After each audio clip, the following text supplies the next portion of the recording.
Abu Jahl meeting বসালো যে নবীকে কি করে মারা যাবে। একটা রাতারাতি ডিসিশন হলো, এক কাজ করো, একটা বিশাল বড় কুয়া খুদো। কুয়া, কুয়া বুঝলেন তো? কুয়া কি বলে ওইটাকে?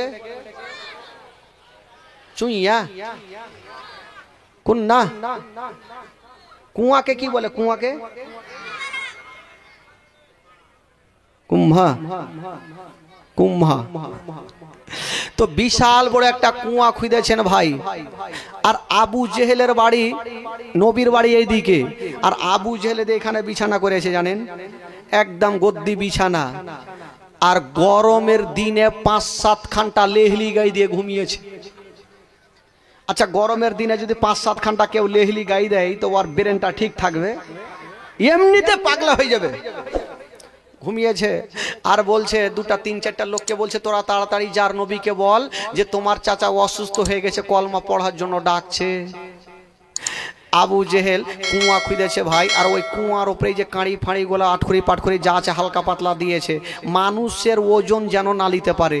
তোরা নবীকে ডাকবি, কলমার কথা বলে নবী কিন্তু পান চলে আসবে, আর আমার কাছে আসবে, আমি এ পারে থাকবো, কুয়া এ পারে, আর এই দিক থেকে আস্তে আস্তে আগে কুয়াতে পড়ে যাবে।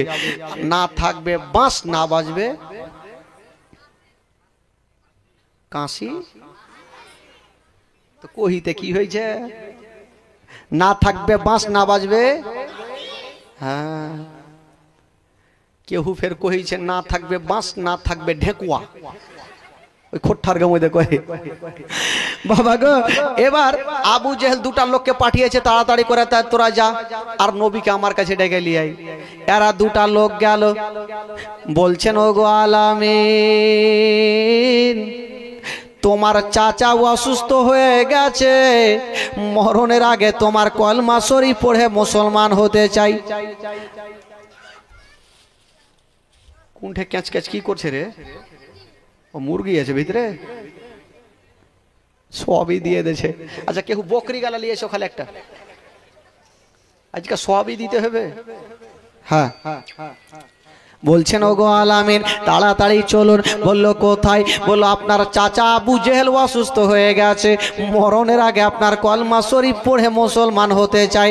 আমার নবী আসবেন বাবা, যার দুনিয়াতে কেউ নাই, তার আছে মহান আল্লাহ।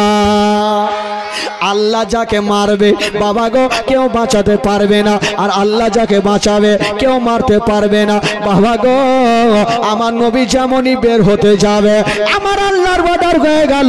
আল্লাহ বলে জিবরাইল দেরি করো না, আসলে আবু জেহেল অসুস্থ হয় নাই, আমার নবীকে কুয়াতে ফেলার জন্য ডাকছে, তুমি তাড়াতাড়ি করে যাও আর আমার নবীকে নিষেধ করে দাও, আবু জেহেলের কাছে যেন না যায়।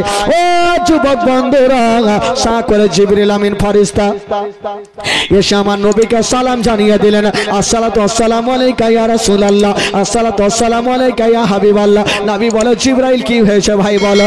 বলছো নবী গো আপনি ভুল করে যাবেন না। বললো কেন? বলে এই জন্য যাবেন না, আপনার চাচা আসলে অসুস্থ হয় নাই, আপনাকে কুয়াতে ফেলার জন্য ডাকছে, আপনি যাবেন না বাবা গো। আমার নবী গেলেন না। আর যে 2টা লোক ডাকতে এসেছিল এরা কিন্তু নবীকে ডেকে কিন্তু চলে গেছে। আবু জেহেলকে বলছে ওগো আমাদের মালিক, নবী কিন্তু চলে আসছে। আবু জেহেল তাড়াতাড়ি ডাকছে, তোরা তাড়াতাড়ি কাছে, সবাই কাছে আই।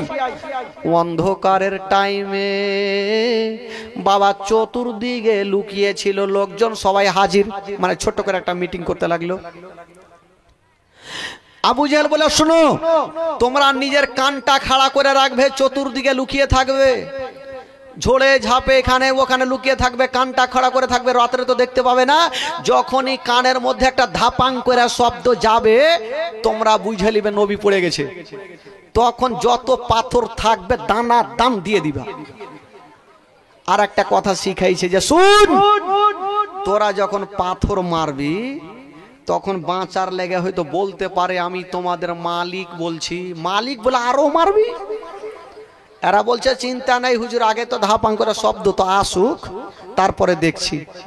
বাবা গো এই চতুর্দিকে লোকজন লুকিয়ে গেছে, চতুর্দিকে লুকিয়ে আছে বাবা গো, কানটা খাড়া করে আছে, কখন ধাপাং শব্দ আসবে বাবা ওইদিকে নবী আমার আসলো না। আবু জেহেল বিছানায় শুয়ে শুয়ে 5-7 ঘন্টা লেহলি গায়ে দিয়ে আছে, ব্রেনটা ঠিক করলো না। বাবা গো মাথায় বিবেক প্রেসার উঠে গেল, রাগের মাথায় উঠেছে, আরে তোরা কি ডাকিস নি? এই কথা উল্টে এই কথা বলে যেমন উঠতে যাবে নিজের কুয়াতে নিজেই পড়ে গেল। আর যেমনই পড়ে গেছে ধাপাং শব্দ সবারই কানে, নবী পড়ে গেছে। এবার চল পাথর মার। লাগলো পাথর মারতে, মারছে মারছে মারছে মারছে। ই বলছে ছেড়ে দাও, আমি তোমাদের মালিক আছি। শিখিয়ে রেখেছে মালিকগুলো তো আরো মারবে, আরো মারতে লেগেছে বাঁচার লেগে মালিক। একটা লোক বিছানাতে দেখছে আমাদের মালিক উঠে গেল, চেহারাটা জ্বালিয়ে দেখছে আবু জেহেল টাকলু পড়ে আছে। বলছে আমাদের মালিক পড়ে আছে। আবু জেহেল বলল ভাই রে তুলো, নচেত আমার জান গেল। ও নিজের তো ভয় খুব, আর নবীকে ফেলতে তো খুব মজা লাগতো। বলে ভাই অন্ধকারে থাকতে পারি না, তাড়াতাড়ি করে তুলো। আবু জেহেল বলছে তুলো। লোকজন বলল ওগো আমার মালিক আপনাকে সহজে মরতে দেব না, এক্ষুনি আমরা রশ্মি নিয়ে আসবো, আপনাকে তুলে নেব। বাবা গো রশ্মি নিয়ে আসা হইল, কুয়াতে নামা হইল। এক হাতের জন্য আবু জেহেল ধরতে পারে না। আবু জেহেল বলে আরো রশ্মি নিয়ে আসো, এক হাত খাংতি হয়েছে। আবার রশ্মি নিয়ে আসা হইল, আবার জোর দিয়ে নামালো, আবার এক হাতের জন্য ধরতে পারে না। আবার রশ্মি নিয়ে আসা হইল, আবার জোর দিয়ে নামালো, এক হাতের জন্য ধরতে পারে না। গোটা মক্কা রশ্মি গুলা নিয়ে আসে, জোর দিয়ে নামালো, আবু জেহেল ধরতে পারে না। আমার আল্লাহ বলছেন ওরে মানুষেরা, আজকে গোটা মক্কা মদিনা রশ্মি নিয়া যদি জোর দিয়ে নামিয়া দাও, আমি আল্লাহ আবু জেহেলের হাতে রশ্মি দেব না। তো আল্লাহ যদি তার হাতে রশ্মি না দেয় তো কাউরি ক্ষমতা আছে দেওয়ার? ভাই কেউ পারবে? কেউ পারবে না, ধরতে পারেন। তো আবু জেহেল রাগের মাথায় বলছে এখানে আমার জান যাচ্ছে, তোরা কি ওপরে খেল করছিস নাকি রে? বলছে ওগো আমাদের মালিক, গোটা মক্কার রশি ফিনিশ, আর নেই। আবু জেহেল বুঝে গেল যে হয় না হয় আমার ভাতিজা এই কুয়াতে জাদু করেছে,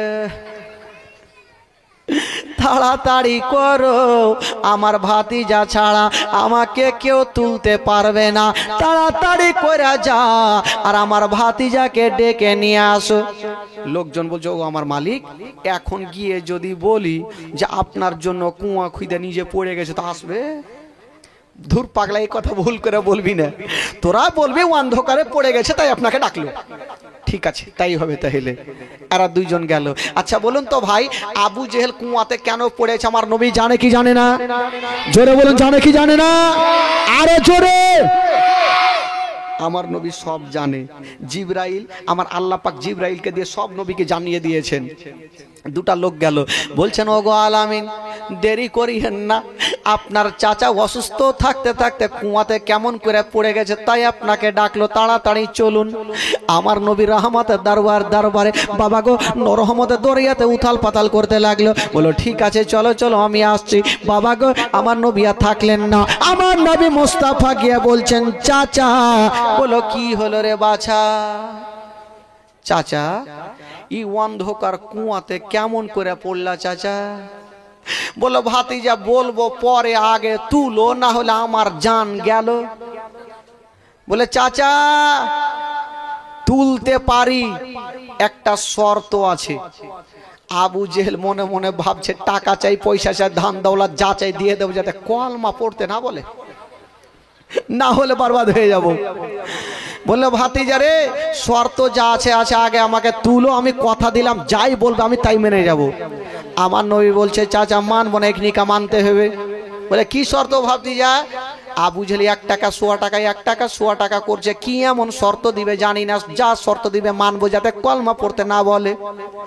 আমার নবী বলছেন চাচা তোমাকে তুলতে পারি চাচা, যদি আমার মধু মাখা কলমা শরীফ পড়ালে। আবু জেহেল বলল যেটা ভয় করছিলাম সেটাই হইলো। এখন যদি বলি পড়বো না তো ভাতিজা বলবে তোকে তুলবো না রে বেটা, আর ভাতিজা যদি না তুলে তো পৃথিবীর কেউ তুলতে, জোরে বলুন, পারবে না। তো যাকে ভাতিজা আবু জেহেল একটু চালাক লোক ছিল, তো বলছে ভাতিজা আমি কথা দিলাম পড়বো, আগে তুলো। বলে পড়বো না, এখনিকা পড়বো ঠিক। আবু জেহেল তো একটু চালাক লোক, বলে ভাতিজা রে এ অন্ধকার কুয়াতে কেমন করে পড়বো, আমি কথা দিলাম আজকে পড়বই পড়বো। আমার নবী বুঝা গেল এই কুত্তার দুম সোজা হইবে না, একে তুইলে দিন না হলে ফের এমনিতে জান যাবে। বলছেন চাচা গো চিন্তা নাই, আমি নবী আপনাকে তুলে দেব। বলছেন চাচা গো দেরি করো না চাচা, তাড়াতাড়ি হাত খানা বাড়িয়ে দাও চাচা। আবু জেহেল বলছে হাত বাড়াও। মক্কার গোটা রশ্মি নিয়ে এসে তুলতে পারলেন, আর ভাতিজা বলছে হাত বাড়াও। ফের বেটা জাদু করছে, মানে ফুইটা বলছে না, যদি বলে তো তোকে তুলবেই না। বলছে হাত বাড়াও, তো জায়গাকে উঠে যায়, তারপরে যা হবে দেখা যাবে। আমার নবী বলছেন চাচা হাত বাড়াও। বাবা গো আবু জেহেল বাবা হাতখানা বাড়িয়েছেন, আমার নবী মোস্তফা যেমনই হাতখানা নিচে করেছেন বাবা, আমার আল্লাহ তাআলা আমার নবীর হাতকে লম্বা করে দিয়েছেন বাবা। আর যেমনই লম্বা করে দিয়েছেন আবু জেহেলের হাতখানা ধরে বাবা গো টান দিয়ে আছাড় মেরে জমিনে ফেলে দিয়েছে, গায়ের ধুলাগুলা ঝাড়ছে। আমার নবী তো চলে যাবে, একবার বলে দেখি। বলছেন চাচা, বলে কি হইল বাছা? চাচা এবার তো তুলে দিলাম চাচা, এবার কলমা পড়ে হেলাও। বললো ভাতিজা পড়তাম কিন্তু আর পড়া হইবে না। কেন গো চাচা তোমাকে তুইলে কি ভুল করলাম? বলে না রে ভাতিজা আজকে একটা শিক্ষা পাইলাম। কি শিক্ষা? বলে ভাতিজা এতদিন জানতাম তোমার জাদু দুনিয়াতে চলে, আজকে বুঝে গেলাম তোমার জাদু অন্ধকার কুয়াতেও চলে। তুই কুত্তার দুম কি সোজা হইবে ভাই? জীবনে হইবে দেখেছেন? আবু জেহেল বলল আমার নবী বলে পড়লেও ভালো না পড়লেও ভালো, এই করে করে আমার নবী চলে গেলেন।